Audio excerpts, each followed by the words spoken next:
आज हमारे ऊपर ये इल्जाम लगाया जाता है कि ये बरेली वाले, ये बरेली के मानने चाहने वाले, ये मुहर्रमदारी की बहुत मुखालफत करते हैं। हमारे पर ये इल्जाम है कि हम मुहर्रमदारी की मुखालफत करते हैं। खुदा की कसम, हम मुहर्रमदारी की मुखालफत नहीं करते हैं। हम तो मुहर्रमदारी के नाम पर इस्लाम में जो खुराफात शामिल हो रही हैं, उन खुराफात की मुखालफत करते हैं। बेशक हक है। अगर मुहर्रमदारी करना है आपको तो आला हजरत ने कहीं मना नहीं किया। आला हजरत फाजले बरेलवी तो फरमाते हैं कि करबला शरीफ का सही रवायात से सही नक्शा जो साबित है, बनाकर बरकत के लिए अपने घरों में रखो। ये ताजिया सही नक्शा करबला शरीफ का, इमाम हुसैन के रोजे का जो सही नक्शा सही रवायात से साबित है। आजकल तो इंटरनेट है, यूट्यूब है, आजकल कौन सही रवायात ढूंढने जा रहा है। आला हजरत फरमाते हैं कि सही रवायात से करबला शरीफ का सही नक्शा जो सही रवायात से साबित है, बनाकर बरकत के लिए अपने घरों में रखो। आला हजरत ने ये नहीं फरमाया कि डगर डगर, नगर नगर, शहर शहर, करिया करिया, बस्ती बस्ती, गांव गांव, मेन मेन, गली गली, दरवाजा दरवाजा उसको घुमाओ और शराबे पी पी कर सीना को भी करो। हम जिंदे जावेद का मातम नहीं करते। मैं आपसे कहना चाहता हूं, मुहर्रमदारी करना, मैं मुहर्रमदारी ही की बुनियाद पर जिंदा बैठा हूं। आप कहेंगे या अल्लाह, ये मुहर्रमदारी से कैसी जिंदगी मिलती है। आला हजरत फाज़िल बरेलवी अपनी किताबों में लिखते हैं और इस रवायत को हजरत इमाम ज़ैनुल आबिदीन जनाब मुहम्मदुर रसूलुल्लाह सल्लल्लाहु अलैहि वसल्लम से रवायत करते हैं कि 10 मुहर्रम को, यौम आशूरा को, जो दुआए आशूरा पढ़ लेगा उसकी 1 साल की जिंदगी का बीमा हो जाएगा। फरमाते हैं कि जो 10 मुहर्रम को, यौम आशूरा को, जो दुआए आशूरा पढ़ लेगा उसे उस साल मौत नहीं आएगी। और फिर फरमाते हैं कि अगर उस साल मौत आना मुकद्दर है तो हालात ऐसे पैदा हो जाएंगे कि वो दुआए आशूरा पढ़ ही नहीं सकता। मैं आपसे कहना चाहता हूं कि मेरा एक एक्सीडेंट हुआ, जबरदस्त एक्सीडेंट।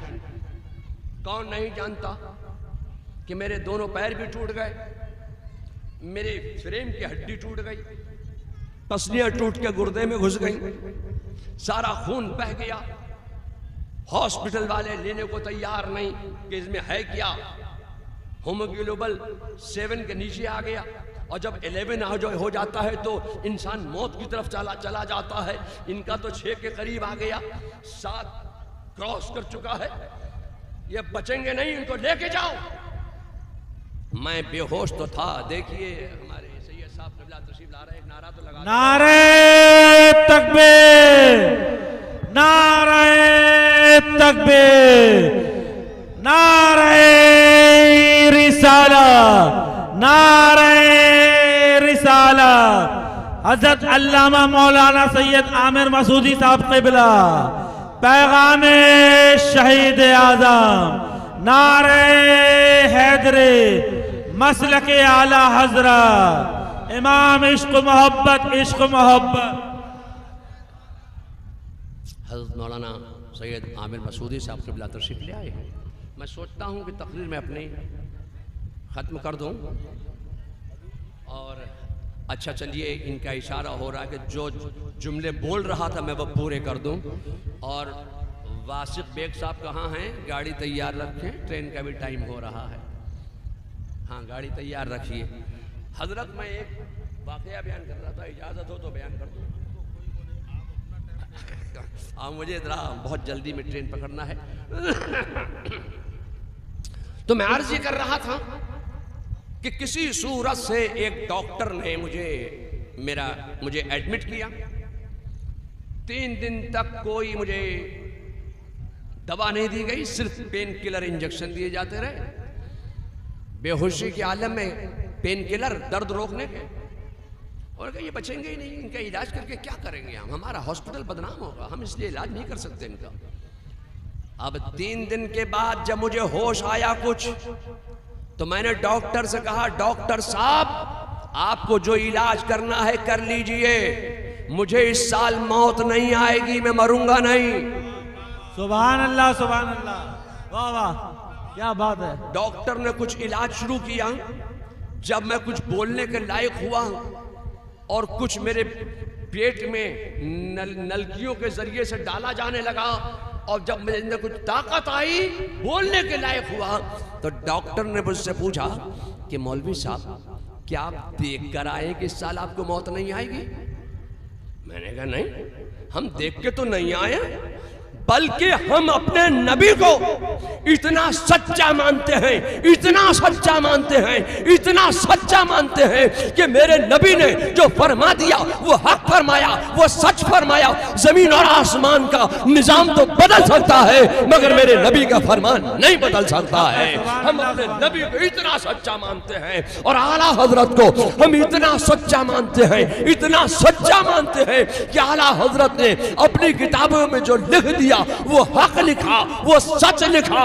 हजरत इमाम ज़ैनुल आबिदीन से रवायत है कि 10 मुहर्रम को, यौम आशूरा को, तुलूए आफ्ताब से लेकर गुरूबे आफ्ताब तक जो दुआए आशूरा पढ़ लेगा, उससे उस साल मौत नहीं आएगी। सुभान अल्लाह, सुभान अल्लाह। मुहर्रमदारी करना है तो ऐसी मुहर्रमदारी करो। ये क्या कि शराबे पी पकर उठा उठा के गली में घुमाओ इमाम हुसैन के मुकद्दस रोज़े को, वो तो घर में रखने की चीज है, बरकतों वाली चीज है, अज़मतों वाली चीज है, रहमतों वाली चीज है, नेमतों वाली चीज है। उन बरकत वाली चीजों को तुम नालियों के किनारे ले लेकर शराबे पी पकर घुमाओगे। मुहर्रमदारी करना है तो ऐसी मुहर्रमदारी करो कि जो तुम्हारे भी काम आए, तुम्हारी नस्लों के भी काम आए। मुहर्रमदारी करना है तो ऐसी मुहर्रमदारी करो, सबीने लगाओ, खिचड़े पकाओ, गरीबों को खिलाओ, मिस्कीनों को खिलाओ, यतीमों को खिलाओ, बेवाओं को खिलाओ, बेसहारा लोगों को खिलाओ, तोलबा को खिलाओ, उलमा को खिलाओ। जितना खिलाओगे उतनी बरकतें मिलती चली जाएंगी। अल्लाह को खाने खिलाने की अदा बहुत पसंद है। कली जिसमें हुसैन और हसन फूल, क्या बात रजा उस चमनिस्ताने करम की, जहरा है कली जिसमें हुसैन और हसन फूल। सुभान अल्लाह, सुभान अल्लाह। और कत्ले हुसैन असल में मर्गे यजीद है, इस्लाम जिंदा होता है हर करबला के बाद। हजरात, अगर मारके करबला रोनुमा ना हुआ होता तो आज जो इस्लाम अपनी सही शक्ल सूरत के साथ हमारे और आपके दरमियान तक पहुंचा है, ये हजरत इमाम हुसैन के मुक़द्दस लहू की बरकत है कि यजीद इस्लाम की तस्वीर को बिगाड़ देना चाहता था। यजीद सुन्नत मुस्तफ़ा का मजाक उड़ा रहा था। जब यजीद सुन्नत मुस्तफ़ा का मजाक उड़ा रहा था तो हजरत सैयदना इमाम हुसैन खड़े हुए और उन्होंने बढ़ती हुई यजीदियत को करबला के मैदान में मिटा कर रख दिया। यजीद जिसको मिटाना चाहता था वो जिंदा हो गया, और जो मिटाना चाहता था वो हमेशा के लिए मिट गया। और हुसैन घर घर पहुंच गए। ये मुहर्रम शरीफ का महीना है, और मुहर्रम शरीफ का महीना ये हमारे इस्लामी साल का पहला महीना है, और हमारे इस्लामी साल का आखिरी महीना माह ज़ुल्हिज है। इसकी 10 तारीख को कुर्बानी है। मुहर्रम शरीफ जो इस्लामी साल का पहला महीना, इसकी भी 10 तारीख को कुर्बानी है। तो हमारा इस्लामी साल शुरू होता है तो कुर्बानी से और खत्म होता है तो कुर्बानी पर। गोया हमारी इब्तिदा भी कुर्बानी से है और इंतहा भी कुर्बानी पर। ये हमारे इस्लामी साल का पहला महीना है। लोगों, आपने बकरियों की पैदावार को देखा है कि बकरियां साल में कई बार भी आती हैं? एक बार। कई बच्चे भी आती है? 2। और आप अपने सिर्फ एक कस्बा औरई में सुबह से शाम तक कितनी अल्लाह के नाम पर कुर्बान कर देते हैं? आपको कुछ इसका अंदाजा है? जब आप पूरे औरई का अंदाजा नहीं लगा सकते तो पूरे जिला जालौन में, जब पूरे जिले का आप अंदाजा नहीं लगा सकते तो पूरे यूपी में कितनी बकरियां रोजाना अल्लाह के नाम पर कुर्बान कर दी जाती हैं। क्या बकरियां खत्म हो गई? पूरे हिंदुस्तान में रोजाना कितनी करोड़ बकरियां अल्लाह के नाम पर कुर्बान कर दी जाती हैं। क्या बकरियां खत्म हो गई? मैं आपसे कहना चाहता हूं, इन बकरियों के मुकाबले में ये आपकी गली में घूमने वाले कुत्ते, ये कितने पिल्ले भी आती है साल में? 8, 10, 12, 14। पैदावार ज्यादा है। मगर मैं आपसे कहना चाहता हूं, कभी आपने किसी एक जगह एक मकाम पर 2000 कुत्तों का रेवड़ देखा? पैदावार ज्यादा है बकरियों के मुकाबले में। इनके मुकाबले में एक जानवर और है, खिंजीर। वो कितने पिल्ले भी आती है? 14, 16, 18, 20, 22, 24 पिल्ले तक ब्याह देती है। मगर कभी आपने देखा कहीं 5000 खिंजीर मौजूद हो? चूंकि इन जानवरों की पैदावार तो ज्यादा है, मगर इन जानवरों की कुर्बानी अल्लाह के नाम पर नहीं होती है। इसीलिए मैं कहना चाहता हूं कि इनकी पैदावार तो ज्यादा है मगर इनमें बरकत नहीं हो रही है, इजाफा नहीं हो रहा है, बढ़ोतरी नहीं हो रही है।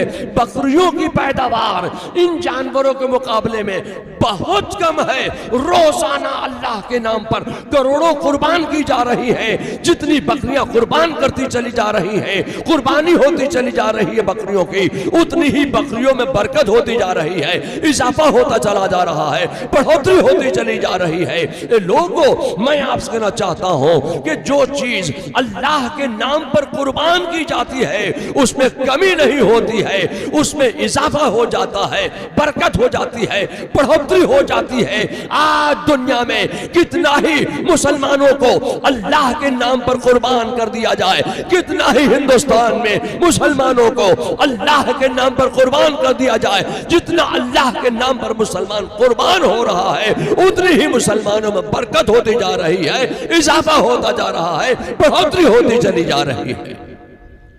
जो चीज अल्लाह के नाम पर कुर्बान होती है उसमें कमी नहीं होती, उसमें बरकत हो जाती है, इजाफा हो जाता है। आला हजरत फाजिल बरेलवी की बारगाह में एक सवाल आया कि शरीयत में ज़कात क्या है, शरीयत की ज़कात क्या है? तो आला हजरत फरमाते हैं कि शरीयत की ज़कात ये है कि तुम्हारे पास 40 रुपये हैं तो 40 रुपयों में से 1 रुपया अल्लाह की राह में कुर्बान कर दो, ये है शरीयत की ज़कात। 40 में से 1, ये शरीयत की ज़कात है। फिर सवाल हुआ कि हुजूर तरीक़त की ज़कात क्या है? तो फरमाते हैं कि तरीक़त की ज़कात ये है कि तुम्हारे पास 40 हैं तो 40 में से 39 अल्लाह की राह में कुर्बान कर दो, अपने पास 1 रख लो। ये कितनी कठिन राह है, ये जितनी कठिन राह है, उस राह को आज लोगों ने उतना ही आसान बना दिया। जिसको कोई काम ना मिलता हो वो तरीकत की राह पे निकल पड़े। बाल उलझा लिए, नाक में लौंग पहन ली, कानों में बालियां पहन ली, हाथों में कड़े पहन लिए। तुझे अल्लाह ने मर्द बनाया था, तू क्या बनना चाहता है?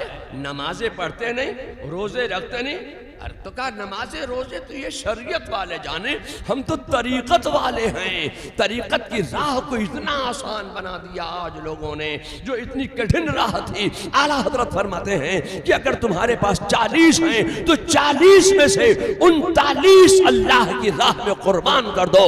यह है तरीकत की ज़कात।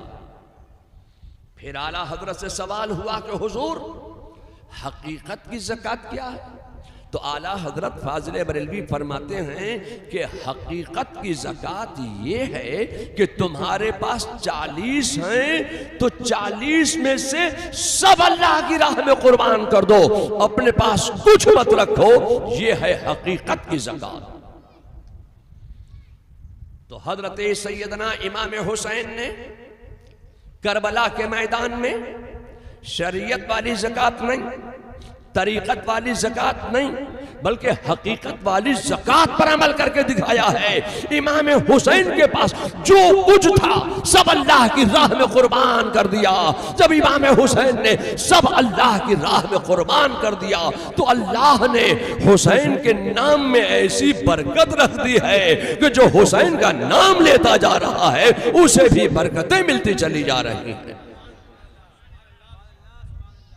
इमाम हुसैन ने करबला के मैदान में अपने मानने चाहने वालों को कुर्बान कर दिया, अपनी आलो औलाद को कुर्बान कर दिया, अपने दोस्तों अहबाब को कुर्बान कर दिया, अपने अजीज़ो अकारिब को कुर्बान कर दिया, अपने अहले बैत को कुर्बान कर दिया। अब बची अपनी जान, वो भी इमाम हुसैन ने अल्लाह की राह में इस्लाम की तरक्की और बका और इस्तेहकाम के लिए अपनी जान की अल्लाह की राह में कुर्बान कर दिया। अब मैं आपसे कहना चाहता हूँ कि करबला के मैदान से एक इमाम ज़ैनुल आबिदीन ही तो जिंदा सलामत बचकर आए थे। क्या हुसैन की आल खत्म हो गई? क्या आले हुसैन खत्म हो गए? क्या आले हसन खत्म हो गए? एक हजरत इमाम ज़ैनुल आबिदीन ही जिंदा सलामत करबला के मैदान से वापस आए थे।